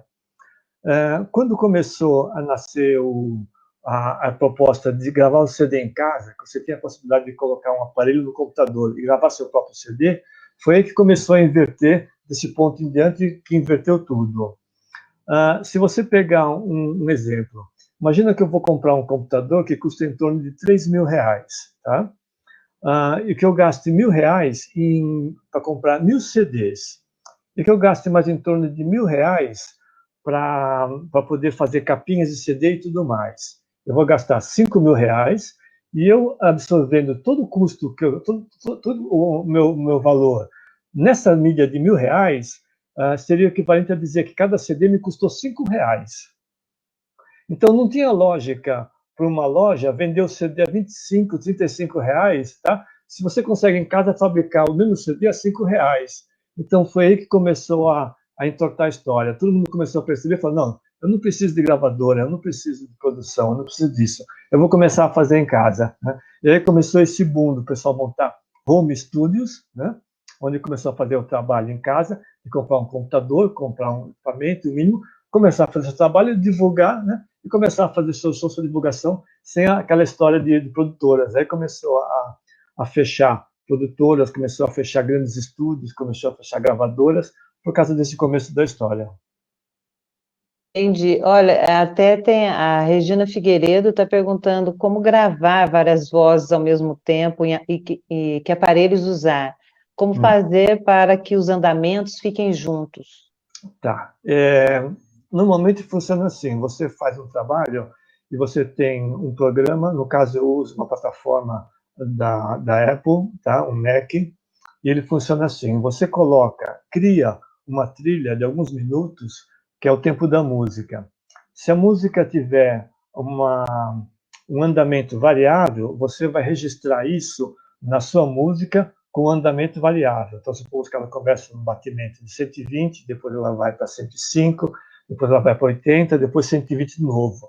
Você programa isso para o computador fazer. E ele solta um metrônomo, a marcação do metrônomo, para você seguir. Então, você sabe que até o compasso tal você está cantando num certo andamento, de compasso tal a tal, outro andamento, depois outro andamento. Depois disso gravado, você vem e começa a colocar uma segunda voz, uma terceira voz, uma quarta voz. Esse seria um dos processos. Outro processo que o pessoal faz, às vezes, mas ele tem necessidade do regente, seria quando vai gravar vozes e a coisa é mais solta, tá? Então não tem um andamento rígido, a coisa é um pouco mais leve. Então o que faz? O regente está guiando esse trabalho, tá? As pessoas estão com o microfone na frente, elas estão cantando juntas, mas cada um cantando num canal separado do computador. Então, apesar de estar cantando todos ao mesmo tempo, cada um tendo uma trilha do computador. Elas cantam, depois de cantar, se alguma errou algum detalhe, pode, naquele trecho que ela errou, cortar um trechinho, apagar fora, ela canta só aquele trechinho de novo, corrige, ou depende do que for, pode ser corrigido pelo próprio programa. Aí depois eu junto as vozes, criando um panorâmica estéreo, que seria, por exemplo, assim, imaginar um palco, onde estaria à disposição das pessoas que estão cantando. Eu tenho agudos mais para a direita, graves mais para a esquerda, e eu monto meu palco virtual para que no fone de ouvido eu tenha a impressão que alguns cantores estavam mais do lado, alguns estavam mais do outro e alguns estavam mais do centro. Em termos de programa, em termos de equipamento, tem uma série de informações. Se ela quiser, me passa para ela o meu contato no WhatsApp, ou alguma coisa assim, eu entro em contato e passo uma especificação completa de marcas, modelos, de equipamentos, dependendo daquilo que ela for usar. Só para dar um exemplo rápido, eu posso ter um equipamento de gravação pequena, que ela tem entrada de um microfone, e ela canta uma vez uma voz, volta o microfone, canta uma segunda vez o microfone, volta o microfone e canta 3, e ela com um aparelho que tem uma entrada para um microfone, ela pode colocar 40 vozes. Tá? Outra coisa é o seguinte, eu posso ter aparelhos grandes, com um monte de entradas, onde eu posso colocar uma série de microfones, e eu canto de 10 em 10 vozes ao mesmo tempo, de 16 em 16 vozes ao mesmo tempo. Eu tenho um aparelho que ele sincroniza com o piano, ele funciona assim, eu ligo o microfone no aparelho, e a pessoa canta a voz principal no aparelho. E eu tocando no piano, o piano vai fazer as vozes que ela está cantando nas notas que eu estou executando no piano. Então, ela canta uma nota e eu posso fazer, supomos, 10 vozes dela, dependendo das notas que eu estou tocando. É como se fosse 11 vezes ela cantando, uma voz principal e mais 10 o coral dela ao mesmo tempo, se quiser até ao vivo ainda, se quiser. Então, tem um monte de possibilidades tecnológicas aí. A questão de passar para ela, se for caso eu entre no WhatsApp, converso, mostro no estúdio os equipamentos quais são, dou alguns exemplos, toco um pouquinho e canto usando o microfone desse recurso, para ter uma ideia do que pode fazer. Gente, vocês já viram que o cara é um poço de gentilezas? Nossa, e de conhecimento. Como é difícil, né? Exige realmente muita técnica e muita experiência. Você, assim como a Camila é uma apaixonada, é uma dedicada, nota-se que você também é um apaixonado pelo que faz, né? Que, nossa, eu achava que era bem mais... Não, eu não tinha noção nenhuma disso, nem tenho, mas é bem complexo. Para mim, você explicando, assim, clarei um pouco, mas tem que ser um profissional para fazer isso, muito legal. Uma série de Olha, condições. e muito legal isso. Olha, Camila, o Alexandre Silva, a gente já está encerrando, viu, gente? Porque nós já estamos com quase 2 horas de live. Nossa, Quase 2 horas, 1 hora e 42 minutos. Passou assim. Então, passou assim, sabe por quê? nossa, passou. Vocês são dois generosos. A gente planejava 40 40 minutos. minutos. Mas, não, e olha, me desculpem todos que mandaram ainda outras perguntas, não dá, gente, senão nós vamos ficar aqui a noite inteira. Mas, olha, eu tenho a última, que é do Alexandre Silva, Camila, para você. Ele fala que ele é um cantor, né? Ele se diz amador, mas ele é bem profissional, viu, que eu conheço. Mas ele se diz um cantor amador e que nunca utilizou aquecimento de voz. E se você teria para ele, que já canta há muitos anos, dicas de aquecimento, ainda dá tempo dele se preparar a voz para cantar? Bom, sim, eu tenho. Existem vários exercícios, na verdade. O principal que eu sempre falo, a gente precisa treinar muito a respiração, que a Mara sabe que eu insisto nisso e todos os meus alunos de canto também. Porque para mim a respiração é a base de tudo. Se você não respira certo, você não canta certo. Então, existem muitos exercícios de respiração para você respirar da maneira correta e depois exercícios básicos de aquecimento e de treinamento de técnica, né? É que aqui também não tem como eu passar, mas a mesma coisa do Jorge, se ele quiser me passar o WhatsApp, eu posso enviar alguns exercícios, gravações de exercícios e dicas, né, para isso, que acho que é mais fácil, né, de entender do que explicar aqui, porque é muita coisa. Então, mas existem vários exercícios, inclusive exercícios rápidos, né, que você pode fazer em 5, 10 minutos e já é muito bom, assim, já é suficiente. Olha, gente, nós estamos... tá ótimo, tá ótimo. Olha, gente, tenho certeza que ele gostou da resposta, todos gostaram. A Regina Figueiredo está te agradecendo aqui, tá? Olha, gente, eu tenho que falar uma coisa para o nosso público. O porquê dessa live? Porque nós temos dois profissionais super generosos, talentosos, que quiseram dividir, compartilhar um pouco, um pinguinho do que eles sabem conosco. E também tem uma razão bem especial. Nós três lidamos, hoje não interpretei, mas eu sou atriz, quem me conhece sabe disso, que eu tenho feito meus trabalhos aí com vídeos, estou me profissionalizando como atriz, fazendo um curso em São Paulo, como atriz e locutora também. Também tem que vender meu peixe, né? Então, o que nós três queremos? Nós queremos públicos para o YouTube, para o nosso canal do YouTube. Então, vocês perceberam que durante a nossa live, foi aparecendo os endereços, o meu endereço do YouTube, o endereço do Jorge no YouTube e o endereço da Camila.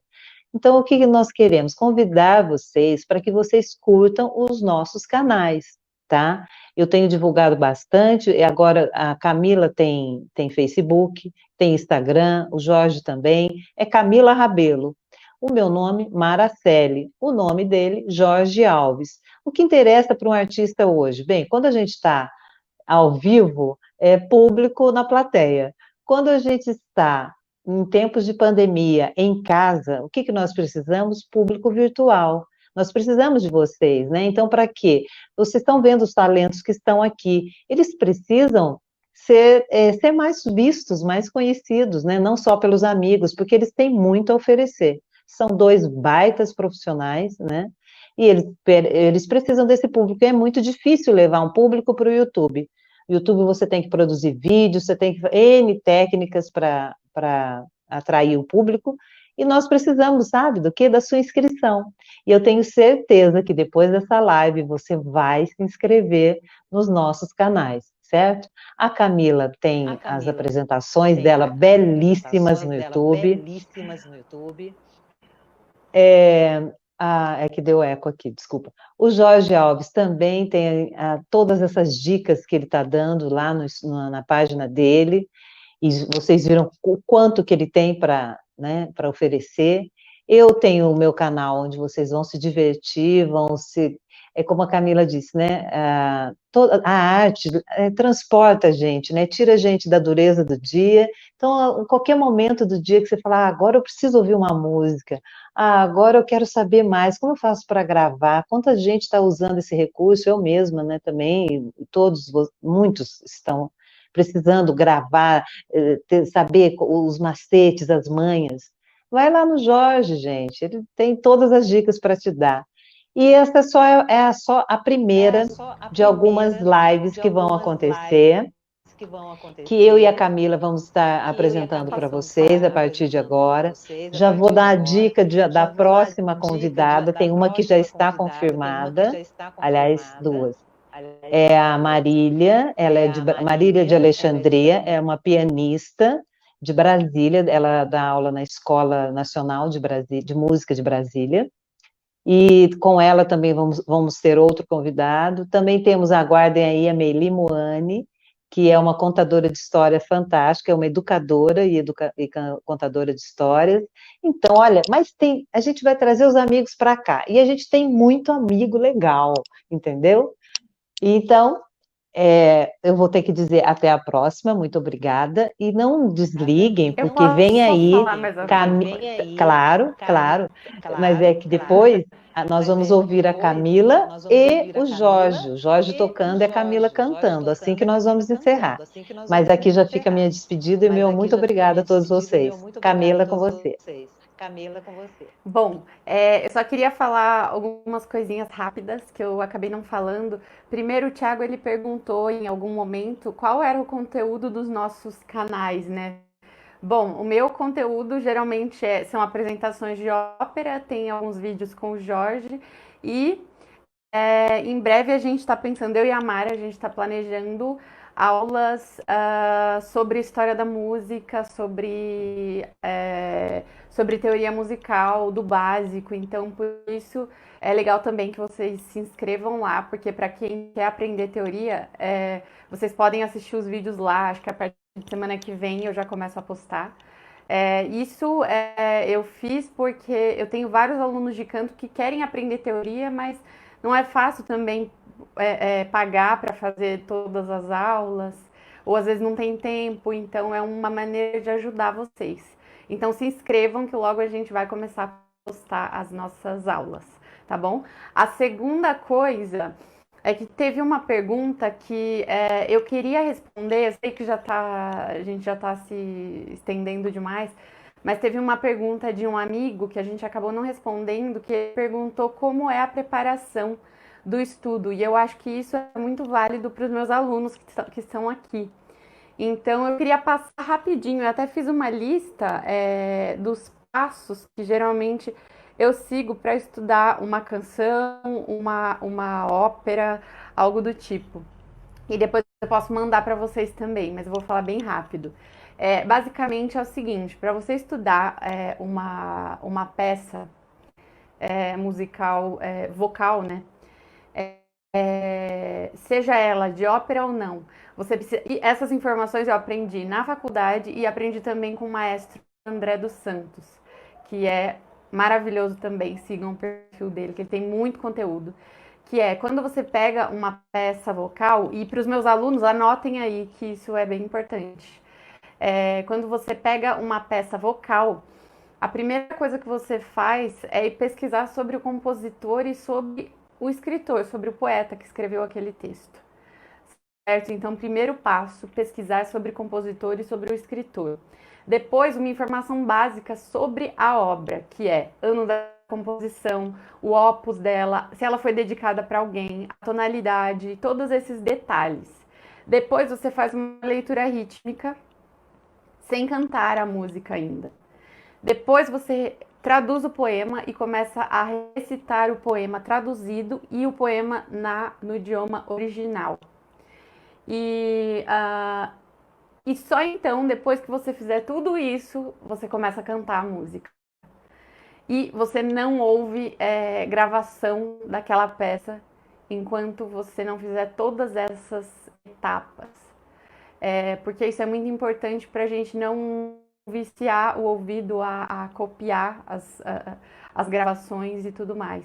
E na ópera é ainda mais difícil, porque você tem que pesquisar o compositor, a época onde se passa a história, quem é a sua personagem, e aí você tem que começar a montar assim, tá, quem é essa? Quem é a Micaela? Ela é uma menina? Ela é mais velha?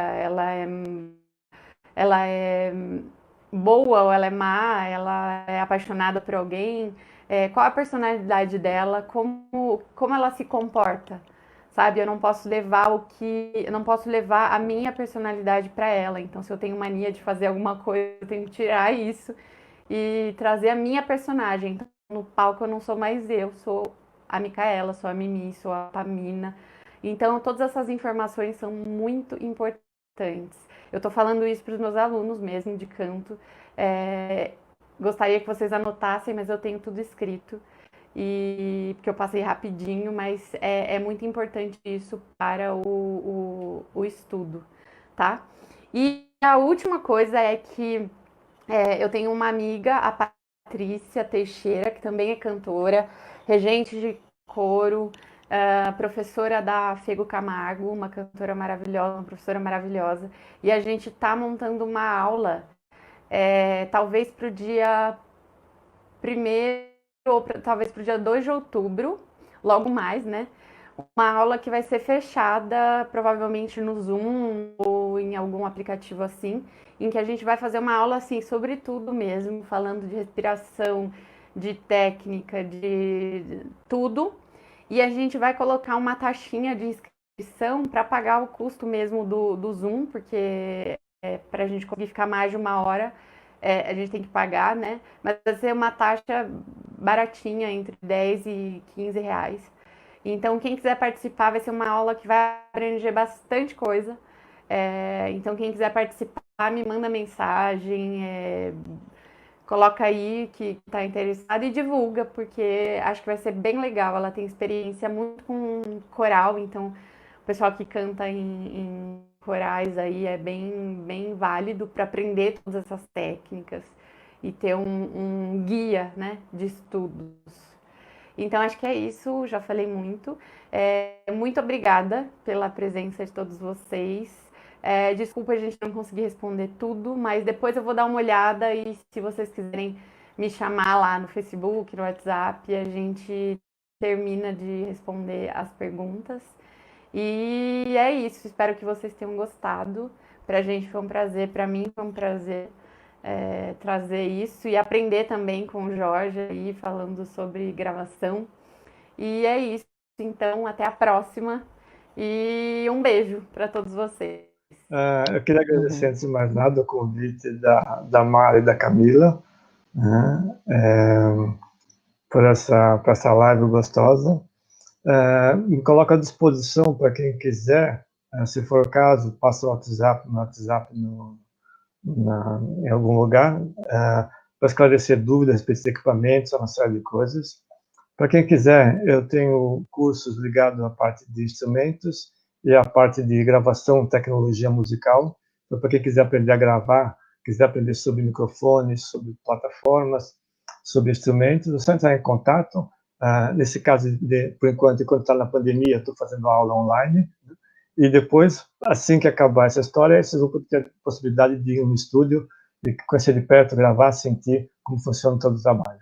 Só agradecendo mesmo. Nós que agradecemos, Jorge, a sua presença, porque foi fantástica, né? A sua generosidade. E Camila também, maravilhosa. Nossa, Camila, eu esqueci do negócio da aula nossa. Um detalhe que... Da aula não, das nossas lives, né, que vão acontecer. É porque é tanta coisa, tanta informação que passa na cabeça da gente que... né? Mas aqui, o Jorge, você quer falar alguma coisa? Eu ia falar um detalhe aqui, que se por acaso vocês quiserem repetir uma live desse tipo, com mais informações, mais perguntas, que eu estou à disposição. É só marcar o dia e hora que eu entro para a gente conversar. Oba! A gente pode bolar um outro tema, né, Camila? E aí chamamos o Jorge, porque realmente uma live só para você é pouca. Pode fazer uma live só para o Jorge esclarecer todas as dúvidas, que já dá muito assunto, né? Mas com você junto, tem que ser. Claro. Então tá. Olha só. Então, agora finalizando mesmo, boa noite a todos, muito obrigada. E aguardamos vocês, por favor, nós queremos ver a carinha de todo mundo aqui no nosso YouTube, ok? Já tá, agora vocês vão ficar com Camila e Jorge Alves. Boa noite a todos, muito obrigada.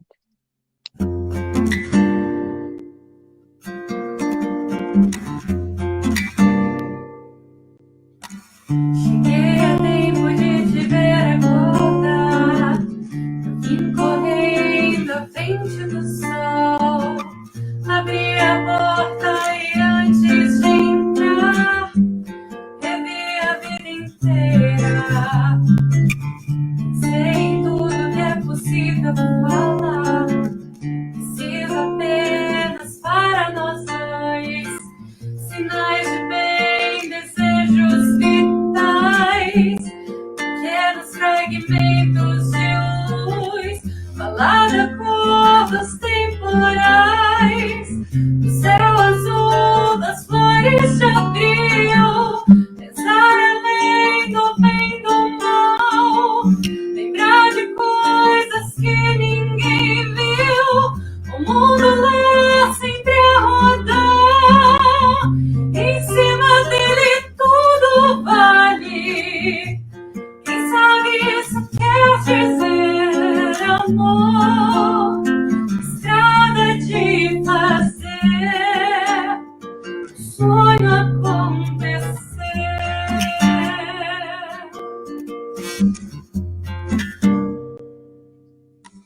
Pensei no tempo e era tempo demais. Você olhou sorrindo pra mim, me acenou um beijo de paz, virou minha cabeça. Simplesmente não consigo parar. Lá fora o dia já clareou, mas se você quiser transformar o ribeirão em braço de mar, você vai ter que encontrar aonde nasce a fonte do ser e perceber meu coração bater mais forte só por você. O mundo lá sempre a rodar e em cima dele tudo vale. Quem sabe isso quer dizer amor, estrada de fazer o sonho acontecer.